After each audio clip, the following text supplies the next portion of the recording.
I'm Reverend Bill McDonald, and I decided everybody's tired of listening to me.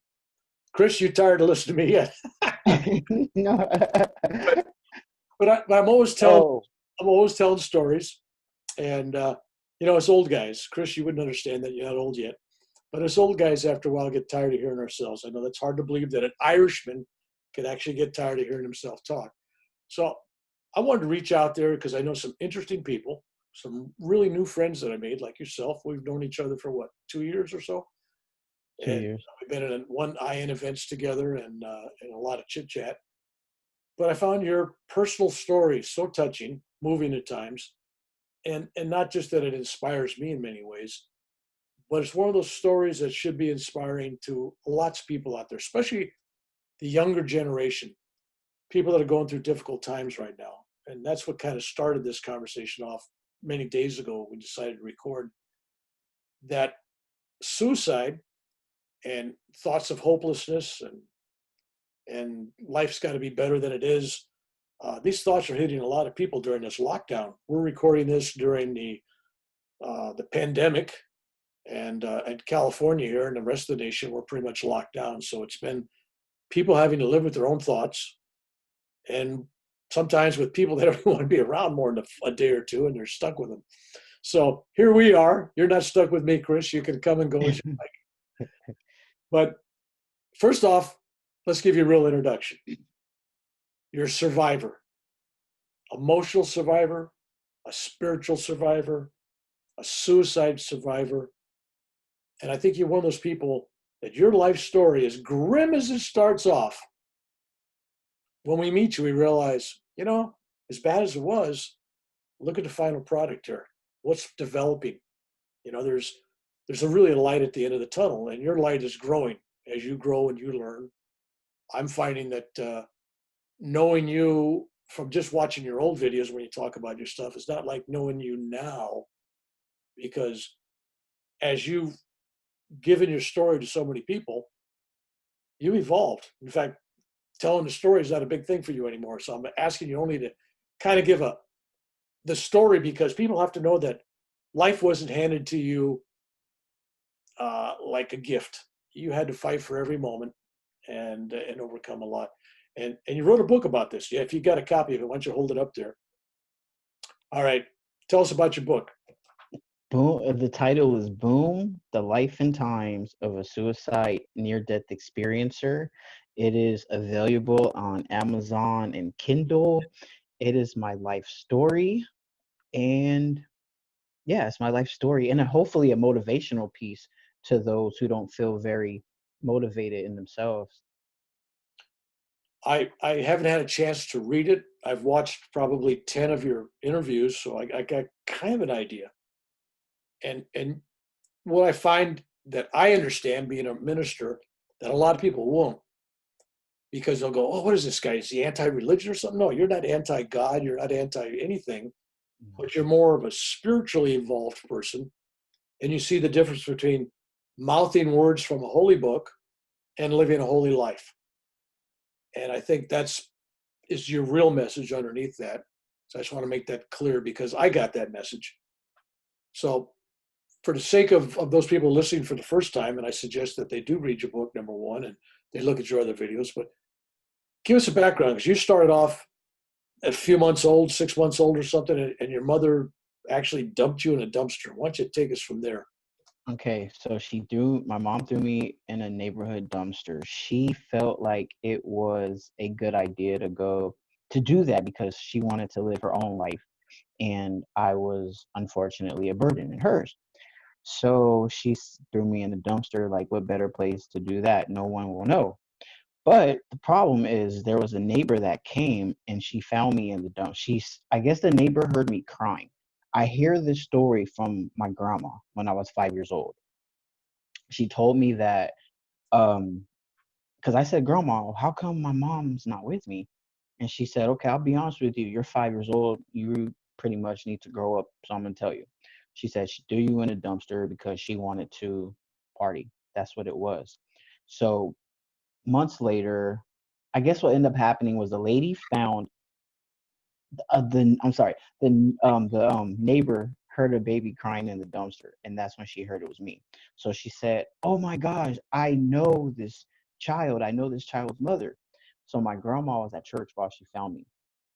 So the neighbor calls my grandma at church. My grandma like drops everything she's doing and goes back home to get me. So from then on, my mom was gone for however many months, and yeah, my grandma pretty much just got custody. She even went to court. And she went to court even to get custody of me, and the judge told her, "You'll never have your son again." She told my mom that. So custody was given to my grandma. So my grandma had me up until she was till up until I was 4 years old. That's when she had a nervous breakdown. This nervous breakdown made her go to the hospital for a whole year. So during this whole year, I'm living with my mom's sister that she hated the most, and her sister hated her the most. And I'm basically, since I'm her kid, I'm known as the spawn of Satan to them. And the one that's mistreated. I didn't have jacket, and I didn't have like new shoes or something like that. And it was like icy outside. I'm wearing a basketball a basketball jersey and shorts because I didn't have any sort of layers. And they said I didn't deserve clothes, so that's why they didn't buy me any clothes. Um, Sometimes my grandma would give me a few bucks, like maybe $5 or something, however many dollars it was, however much money it was. But it would always get taken away from me from the people I was living with. They would say, "You don't deserve money. You don't know how to. You don't deserve food." They would tell me that you don't deserve clothes. You don't deserve to use the computer. You don't deserve anything. So I was always locked up in my room, and I couldn't go out and get water sometimes in the living room. So I go in the bathroom and pretend like I have to use the bathroom. So I just use faucet. I drink faucet water and then go back to my room. Oh, and flush the toilet, of course. So it made it seem like I was going to the bathroom, but I just really wanted water. And pretty much was like a caged dog. Neighbors will come, they'll come my room and say, "You better not come out." The only time I could really come out is when my social worker came, and they were in the room. Usually you're supposed to leave the child alone with the social worker so they can ask them questions. But the people I lived with did not, the guardians did not let that happen. They would stay right there in the room and stare. And they made sure, they would tell me before, if you say the wrong thing, you are going to get it. And with the Christian religion, we were Baptists, and we went to church on Sundays and Mondays, Wednesdays, Saturdays, all these different days. And when people are like this and they're so religious in church, it sort of changed my opinion about religion since I was young, especially when they would say this famous Bible verse, "You spare the rod, you spoil the child." They could never tell me what verse it was from or what chapter or anything. They just knew that was in the Bible. So it was an excuse to beat me and stuff. So The, obviously the Guardians. you weren't a spoiled child, right? Oh, no, no, no, no. And the guardians I had 4 kids of their own, two from different marriages, and three from 2 different marriages, and then they had one of their own together. So older, the older girls, they left the house early. One left at like 17, one left at 14. Like they, we couldn't stay there because we were so abused. The only one that wasn't abused was their own son. So by the time all the girls left, it was just me and their son, which was complete havoc. I would get in trouble because I wouldn't let him pick on me, and I would fight back, and that made them mad. They would say how fat I am, "You fat boy, you're troublemaker, you'll never beat, and you're gonna go to hell when you die." All types of stuff. "You're gonna be like your mom, and you should be in a mental institution like her." They used to say a lot of things about me, and so I ended up having suicidal thoughts at a young age, and I mean, they found some. I started writing rap lyrics in the 5th grade. So when I was visiting my grandma one weekend, they actually found these some rap lyrics I was writing, and the ones they found happened to be about them. And it was a couple dried up tear stains on that paper. I remember that. And like I said, by the time I was 14, I already had plenty of songs, multiple songs already written. So I was like, wait, what song are they talking about? And I was visiting my grandma, and they said, well, they called my grandma and said, we found his lyrics. Maybe it's not a good idea for him to come back. So after that, I just went from one home, then to another home, then to another home. And sometimes I would sleep outside, like at the bus station and stuff like that.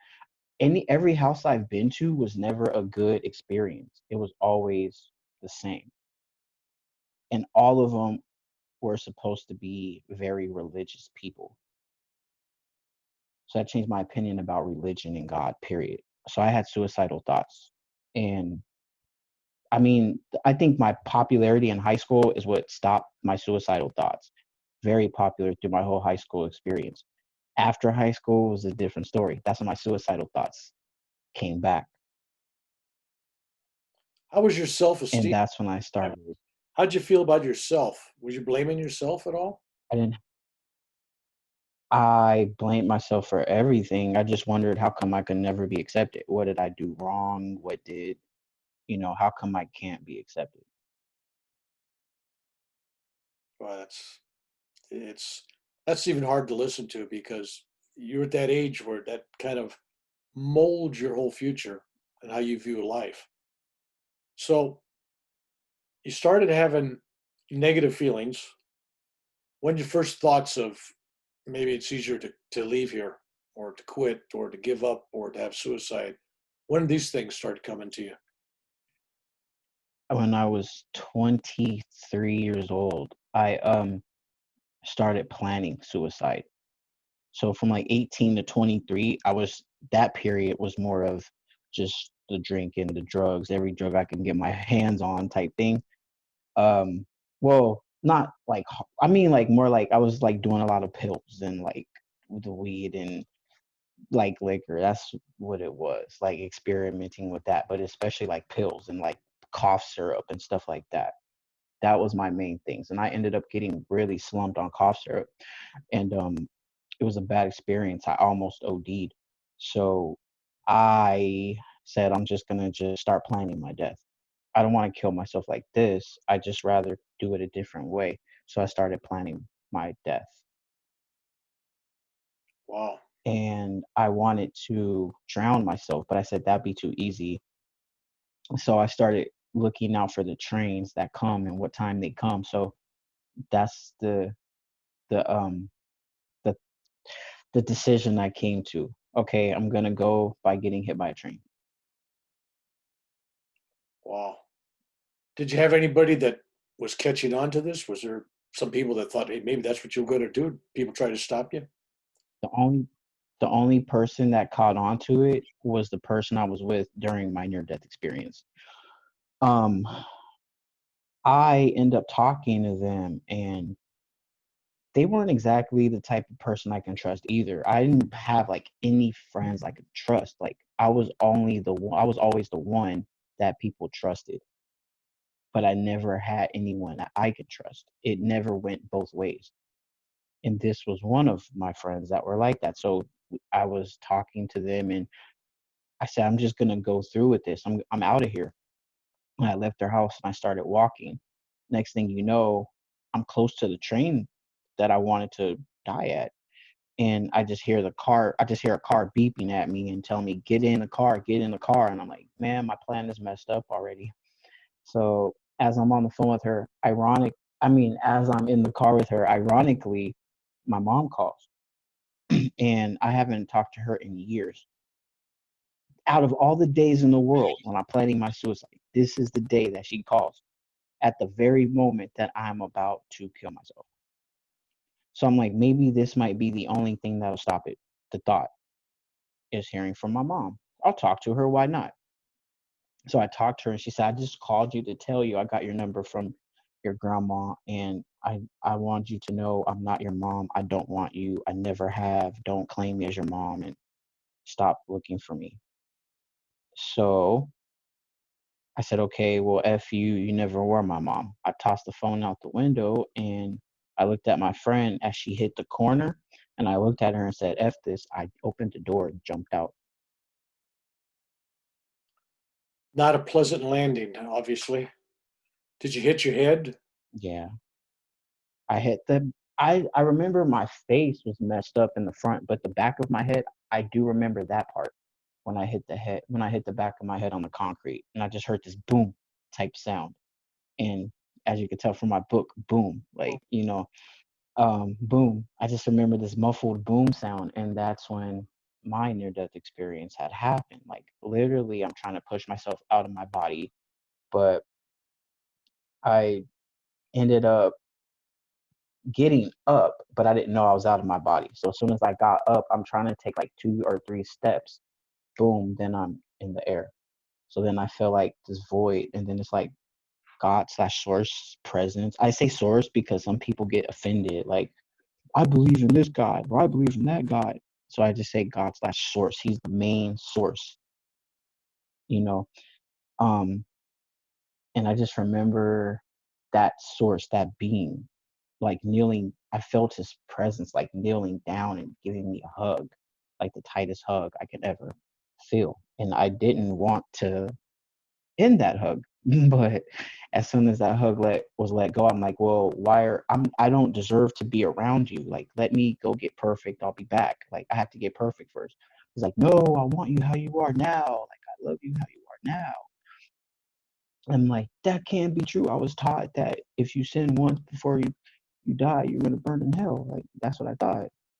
And I said, how am I supposed to explain you when if I go back to Earth? What am I supposed to tell people? Like, tell people. He's like that. I'll go to no. He says, go and tell everyone that I love them. And I'm like, okay, that's it. And he says, I would go to the end of the world so everyone is with me. And sure enough, next thing you know, I'm mid-air, and then I'm literally seeing angels, like my guardian angels, literally looking at them, and they're huge. I'm like looking way up in the air because they're so big, and like one of them is stern, and he's like, "Are you sure you want to go?" Then the other one on my right side is like, you have so much to do for so many people, and he's so like sweet to me and like patient. So one of them was stern and sort of like like aggressive, and then the other one was more like, "It's okay, you're gonna be okay." Good cop angel, bad cop angel. Right. So I'm looking at my bot. So I'm looking at my body, and on the ground, and they told me to look down, so I did. So it zooms in like a camera, and then I see my body. Then I see my friend to the side on their phone. Then I see the paramedics over my body. Then it zoomed in again, and they're like, "This stuff really does happen." I'm like, "Wow." I'm like, "How am I here?" But I'm looking at myself. That's the day I started believing that there is life after death. Was that day. And they asked me if I wanted to stay or go. So I told them I'll go back to Earth. Woke up in the hospital days later. Nurses told me they thought I was gone. At what point did you realize that you had a near death experience, or did you even know what that was at that time? I had no idea what a near death experience was. I've never heard of one. And so when you came back, how long did it take you to remember that experience? I mean, was it kind of blocked out a while and it kind of foggy came back, or It was. I didn't recognize anything until the day, about a few days later, when I got released from the hospital. Um, yeah, it was a few days later, and I was being wheelchaired out, and I looked up at the sky, and I saw the horizon from the mountains, and then the sky was so clear. Then I saw the sun, and it looked so beautiful. For some reason, I felt like this feeling of love, like unconditional love, like the love that seems too good to be true. The churches like the love that Christians would tell me, that's not God, that's a demon, because it's too good. Like God would never love you that much. It's that type of love. Like you don't have to worry, you're not judged. And I'm like, wait, I haven't been judged. And I even told a couple of the churches that I went to. I went back to a couple churches and told them about my experience. And they all said the same thing. You met a demon, son. Yeah, yeah. And you didn't go to hell. You need to repent. You need to repent. God gave you another chance. Suicide is the unforgivable sin, young man. So that gets you to where you're now a young man. You've been given a new lease, a chance to start anew. Because obviously this must have been a changing direction in your life. I mean, obviously something like that happens, you start to rethink things. And your relationship with God, obviously at that point's different than what you've been taught. Um, what you what'd you start to do? What'd you do differently? What, after my experience? Yeah, Or as time grew, did you start looking at life through a different set of eyes? Were you looking at things and evaluating my things differently? I've always had a fear of death, of dying and going to hell. Or I also used to have a bigger fear of when we die, nothing happens. Like we're just asleep for eternity. That was my biggest fear. But then I have lost all fear of that after that. I was reassured. And that's when I started looking at everything different. So that losing that fear made me happier. So I started paying more attention more to like plants and like flowers and animals and just nature. I've always liked sort of nature, but I really started to love it after my experience. I really loved nature. So Um, who's the first person you shared this with? Did you share it with anybody right away, or did you kind of feel who was ready to hear you? Who's ready to hear this story from you? Couple days later, after I was released from the hospital, I told my friend that I was with about the experience.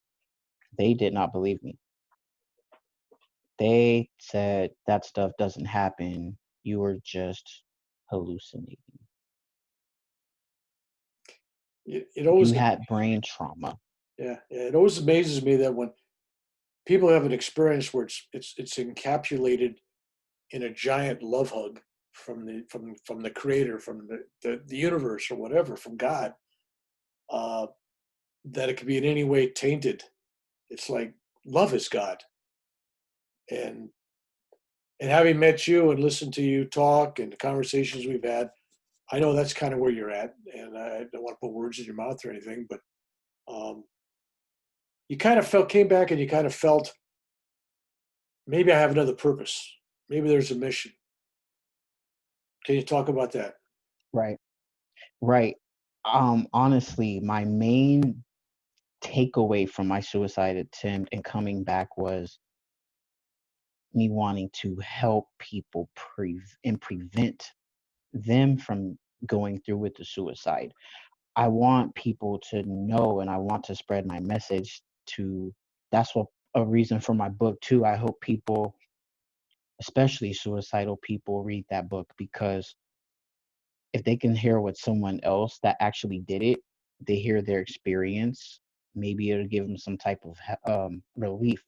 I do know one thought when I was very suicidal was the fact that I didn't think anybody else in the world knew what I was going through. So maybe if someone else knows that, it might open up their eyes to say, well, hey, well, this person knows and they're happy now. Well, what did they do? Let me see what they did. Like maybe there's hope for me too.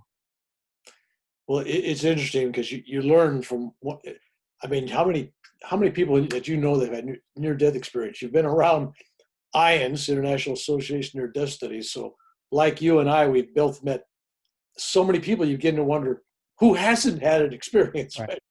But Right.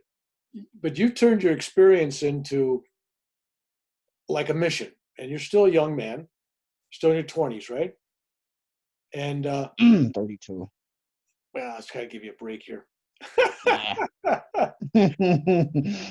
But you have an opportunity to take the experience that you went through, as bad as it was, getting injured and going through all that misery emotionally and spiritually growing up,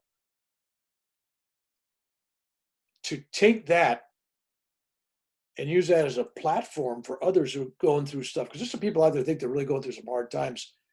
And it's like the man saying, "Oh, I don't have any shoes." Then you meet a man with no feet, right? There's always somebody Yeah. worse, right? Your story is like the man with no feet. It's like all these people are moaning and groaning out. Well, my mom used to pick on me. Well, she didn't throw you in a dumpster, did she? I mean, you didn't get rejected. So your purpose and your life's story kind of go together, because your story is about survival. Yeah. Yeah. Right. So it's a wonderful thing. So even though it was a terrible thing, the story becomes a vehicle of healing. And that's what I want to recommend to people. Let you put your book up there again, but I recommend people buy your book. There you go. Say something that'll show on the screen there. There you go. I don't know if you can see that. What's the title again? Boom. The life and times of a suicide near-death experiencer. Outstanding. All right. I had you say something because the screen on Zoom, if I'm talking, it stays on me, and I wanted your book to show up. But Yeah. in the future, something we were talking about, we're trying to find some way to reach people. So this first conversation I'm having in a series of conversations, we may have another one directly about ways to prevent suicide. I think maybe we should do one with 3 or 4 people on the screen, That would be maybe good. more expert in this. Yeah. Maybe somebody that's lost somebody to suicide, maybe somebody's thinking about suicide or survived it. But the message is ripe. I mean, I worked suicide hotline for a long time. I worked from the 2 o'clock in the morning to 7 in the morning. Doesn't sound like, yeah, it's only a 5 hour day. No, but it's 5 hours with 3 phones all by yourself Mm. and trying to triage which one to talk to when they call. But when somebody calls in the hotline, they're hoping that somebody's going to listen to them. They're hoping that somebody talks them out of it. I'm hoping people look at this, if they're looking on the YouTube for something about suicide, that they run across this, and then they can reach out to you and listen to you. So why don't you give some contact information? If you have a website or an email address that's public that you want to share. My Facebook page. And also my YouTube page, I can give contact on those. Those are the main two I'm on all the time. So Facebook is just Chris NDE. And my YouTube is No Bad Vibes space 7. So NOBADVIBES space 7. All right. So we're working together, at least at some level, because I think everybody that's kind of had a near-death experience, there's a connection. And Definitely. I really believe we're all one. And I also believe this, and chime in on your thoughts on this, but I don't think you have to become dead to find this awareness of God and love. No, no. Mm-mm. So for people thinking, I'm going to commit suicide and have a near death experience, it's not a great idea. First off, you don't know if you're going to come back or not. And it's a hell of a thing to go through. It wasn't comfortable for you physically for a while. I'm assuming that you had to recover, right? Yeah, I did. I had to learn how to sort of speak again and not get my tongue stuck like every time I say something. And I didn't have a smell. I didn't have taste. I couldn't even walk or not. Like I said, I was wheelchaired out of the hospital. So it took a while to get back to normal. And now you're in that new normal, which is about growth. Right. And think about it now. You say you're in your early 30s. I correct this 20s image, but you're in your early 30s. I got sweaters older than you, by the way. But you're not I'm even, old on the inside. there you go. Absolutely. You've had experiences that qualify that. But it's like Yeah. you got so much time ahead to give. And you never know when the end is going to come. You don't. Hmm. But I teach people, and I think you buy into that, that we're here for one purpose. You know, you could give it different names, but basically it's to love and serve. And you can narrow that down just to loving because loving is serving and Love, one. It's all love. love. Yeah. It can be reduced to love. Magical formula. Well, I'll tell you what, before we go, I want you to show the book again, tell them where they can get it. And I hope they Uh, out. yeah. Boom, Life and Times of Suicide, Near-Death Experience. Or you can get it on Amazon and Kindle. And that's it. Thank you, Chris. I just wanted people to know that you're out there, you got a book, your life wasn't lived in vain, it was lived with a purpose. And all the suffering that you went through, and there's no way you can deny that it wasn't terrible for a small child to go through that kind of stuff. Having come from a strange environment growing up myself, I can speak that things that happen in childhood, even if you're a tough guy, I'm a tough guy. If you're a tough guy and you never show it, it really hurts. You know, sticks and Mhm. stones will break your bones. Jumping out of the cars will break your bones, right? But love, love is a message. If you want to give me some parting thoughts on that, what your philosophy is. Like I always usually mention in my YouTube videos, it's all love. It's like we're here to love. Everybody needs love. And like I said, from a suicidal person, that's one thing they lack is love. Or that's what they feel like they lack is love. That's all they look for. That's all they want. That's all they need is love. If they have that, they wouldn't go through a suicide attempt. And when it gets to the point where someone actually plans it, they're gonna do it. So, I mean, and if they feel like they can't talk to anyone, they're gonna do it because they don't feel loved. So it all comes from love. Well, I'll tell you what, I'm next time I meet you, when this crisis is over worldwide, where I can actually mow around, we'll get deeper into this. Maybe we can do something at one of the IN meetings or convention or something down the road. But I really think that there's a lot of people that I've met that have had suicides and then had a near death experience. Some really good people. And I thought, wow, if that would have been successful, we would have lost these beautiful people. Yeah. Ah. So, whatever you can do, whatever I can do, what people watching this can do to be there to listen. And I think that's a huge thing, listening,